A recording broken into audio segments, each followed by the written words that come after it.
Ladies, gentlemen, and arisen of all ages, after months and months of absolute silence, we have finally had some sort of communication from the developers of Dragons Dogma 2, and it's a grateful thank you to the player base and an announcement that there have now been officially 4 million copies of the game sold as of November 5th, so this even happened 13 days before the announcement went up. That said, with this being literally the only thing we've had communicated to the community since April 8th of this year, nearly 8 months ago now, I thought it was probably a good time to have another talk about Dragons Dogma 2. The game released in March 2024 to a lot of people who loved what it had to offer, myself included. It was an incredibly fun game. It did have flaws, for sure, especially on the performance side of things. There were a lot of issues. Some people just couldn't run the game full stop, but for the most part, I've heard that was heavily fixed for a lot of people through patches they did end up releasing post-launch, which is good to know, but the game simply felt a bit unfinished even aside from that. There were things teased before release that weren't part of the base game, a high amount of combat enjoyment, but a lack of proper variety in enemy types was a frequent concern from people, and then there were vocations that were part of the original Dragons Dogma that weren't in Dragons Dogma 2, which is fine, of course. It doesn't have to retread over the same ground, but there were a lot of clear places where this game could be improved and expanded in meaningful ways. And considering the whole Dark Arisen expansion situation with Dragons Dogma 1, most players thought that Capcom would definitely be releasing DLC for Dragons Dogma 2 at some point, whether in that same format of a full proper expansion and re-release in one large go, or even going more down the style they've done post-release content for recent Monster Hunter games, for example, with larger title updates adding in chunks of content every once in a while, instead of just one big push at the same time. And the Dragons Dogma website update page even labeled itself as announcing title updates, which is the exact same terminology that the Monster Hunter team uses when they add full-on monsters or mechanics to the game. So even just that term showing up gave us quite a bit of hope. It took a bit, but we did eventually get some patches for the game, including one in September of 2024 that added a whole extra game mode, which is the casual mode,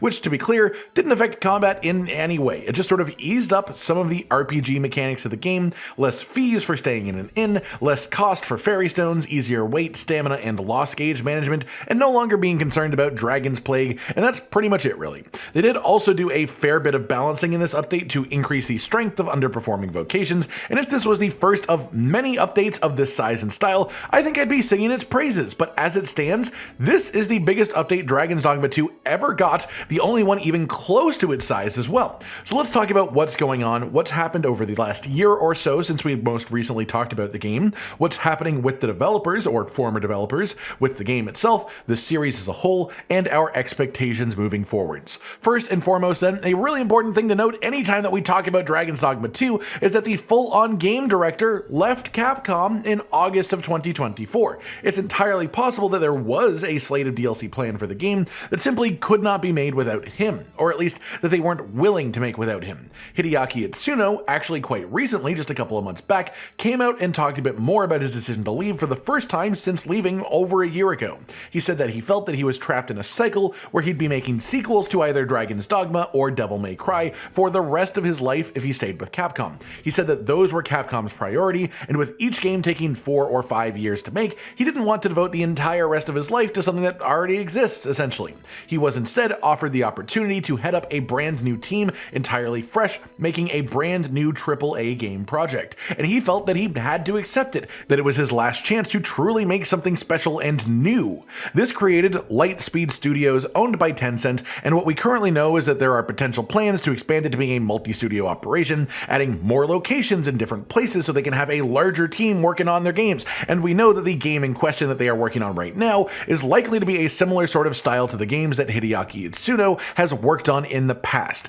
He described it as a Japanese-style action game, not in the sense of like Japanese culture or aesthetic or obviously location, but in that it will match the style of the action games he made with Capcom. We also know that people working on this game include various ex-Capcom employees, a former writer for Devil May Cry, a character designer for Devil May Cry and Street Fighter, and a former Capcom illustrator as well. Itsuno also revealed that he was in talks about leaving Capcom even during the creation of Dragons Dogma 2, but that he did not want to leave until the game was not just released, but properly finished in his mind. And, well, there are quite a few people who would argue that it still is not properly finished. There are places in the world of Dragons Dogma 2 that seem significant but lead to nothing within the game itself, leading players to believe that they could connect to some sort of DLC in the future, but that hasn't happened. There are file structure type changes that have happened in otherwise minor patches that disabled mods and led to mod creators having to update them, which led to players believing that something big was coming, because why would they do that if there wasn't something big they planned on adding down the line that required it? That said, the last time I am aware of this happening was that more major patch in September of last year. So let's look at the game updates that have happened since then. One set of bug fixes, a minor menu change, some more graphics option choices, and more bug fixes. Then in January of this year, we had another set of bug fixes. In April, some more bug fixes. And then the most recent update was in June, over 5 months ago, one line of update, which was just adjusting a bit of text. And I think it's worth noting that this is the first update for the game that didn't come with the social media post. And it's also been 5 months since that update, and I think both of those things together are a little bit doomy. Overall, it's a good thing that there have been updates. It means that there are still people who are working on the game, or at least that there were at that point 5 months ago, but everything has been very quiet in the time since then. The last gleam of hope that I've seen in people's eyes is the chance of a Dark Arisen style expansion for this game, the same way that it happened for the original Dragons Dogma, a massive infusion of content in just one big blast after release. But I think the chances of that are dropping lower and lower the longer that we get, the further that we get away from Dragons Dogma 2's original release.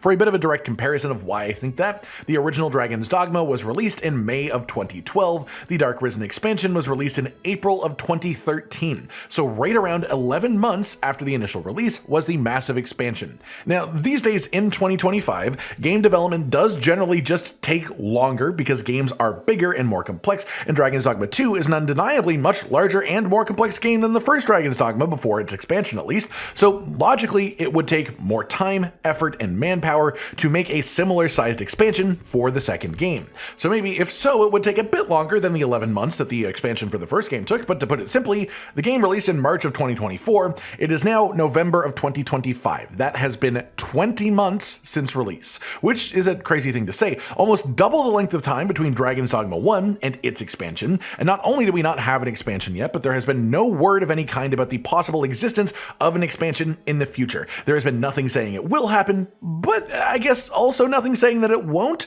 just absolute silence. In a way, the lack of a firm no leaves the door open for a bit to hope that it might happen eventually, but I think with the time that has passed so far, and with no positive confirmation, we can pretty confidently say that as of this moment, there is no Dark Arisen expansion planned for Dragons Dogma 2. That could change, but right now there is no real reason to believe that it will exist as of this point, as disappointing as those words are for me to actually say out loud. But hey, the Game Awards are coming up soon. Maybe I'll be eating my own shorts in a few days, and if so, I'd be extremely happy, but I don't think we should get our hopes up here. I would love having more reasons to play Dragons Dogma 2, but I just don't think it's likely to happen at any time soon. At least not as far as DLC. It is entirely possible there will be more like sequels in the future, like a Dragons Dogma 3, though without the original game director, they might not feel quite the same. They could always bring back Kinoshita, who is the director for both Dark Arisen expansion for the original game and the director of Dragons Dogma Online, but he obviously wasn't the director for the original Dragons Dogma or for Dragons Dogma 2.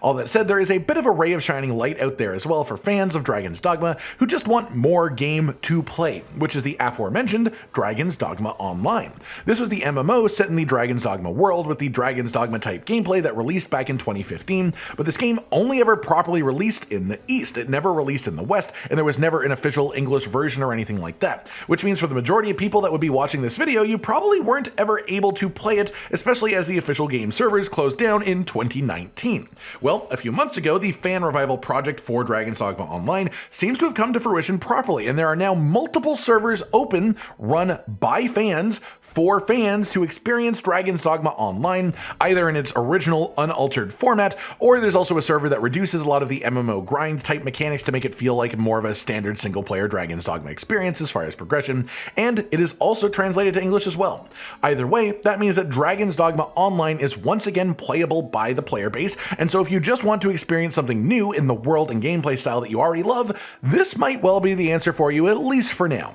That just about does it then, everyone. A sort of recap on what is going on with Dragons Dogma right now, the state of the second game, the path of the former game director and his plans for the future, the trajectory of Dragons Dogma 2 itself moving forwards, and our expectations for any further post-release content or lack thereof, and then a bit of a more positive note about the colossal effort put forth by fans to bring Dragons Dogma Online back to a playable state, which is just incredible that people did that. I hope you've all enjoyed this, and feel free to leave your own thoughts on any of it down in the comments below. Like if you liked the video, subscribe to the notification bell for more, and most importantly, ladies and gentlemen, until next time, stay sweet.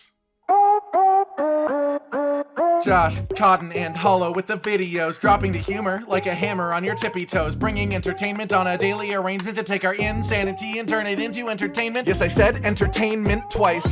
to reiterate that it is nice to look into your faces on a mostly daily basis when you let us in your homes to make the whole world a stage. Goodbye.